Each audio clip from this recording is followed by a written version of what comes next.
खरगोश चंचल और उसकी चालाकी। बहुत समय पहले की बात है, एक हरे भरे जंगल में चंचल नाम का एक छोटा सा सफेद खरगोश रहता था। चंचल अपनी फुर्ती और चतुराई के लिए पूरे जंगल में मशहूर था। वह बाकी जानवरों की मदद भी करता था, लेकिन कभी कभी शरारतें करना भी उसे बहुत पसंद था।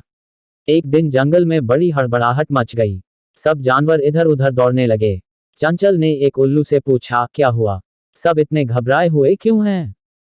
उल्लू ने चिंतित स्वर में कहा, शेर राजा ने ऐलान किया है कि हर हफ्ते एक जानवर को उसका शिकार बनना पड़ेगा। वो अब बूढ़ा हो गया है और शिकार करने में थकने लगा है, इसलिए हर जानवर बारी बारी से उसके पास जाएगा। चंचल को यह बात बिल्कुल पसंद नहीं आई। उसे लगा कि यह तो अन्याय है, लेकिन डर के कारण कोई भी शेर के खिलाफ कुछ बोल नहीं रहा था। चंचल ने सोचा, इस समस्या का कोई ना कोई हल तो निकालना ही होगा। अगले दिन से ही जानवरों की सूची बन गई और उनमें से एक एक जानवर शेर के पास जाने लगा। कुछ दिन बाद चंचल की बारी आई। अब चंचल तो था बड़ा चालाक। उसने कोई सीधा रास्ता नहीं चुना। वह धीरे धीरे चलता हुआ शेर की गुफा की ओर बढ़ा, लेकिन रास्ते में वह एक गड्ढे के पास रुका और वहां कुछ योजना बनाई।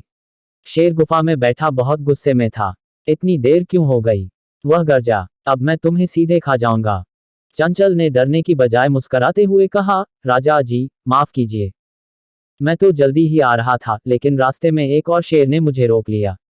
उसने कहा कि अब वही जंगल का राजा है और उसने मुझे खाने की धमकी दी। शेर जोर से गरजा, क्या? मेरे जंगल में दूसरा शेर? यह कैसे हो सकता है? चंचल ने कहा, अगर आप चाहें तो मैं आपको वहीं ले जा सकता हूं जहां उसने मुझे रोका था। शेर को गुस्सा तो बहुत आया, लेकिन उसे खुद को राजा साबित करना भी था। वह चंचल के पीछे पीछे चल पड़ा।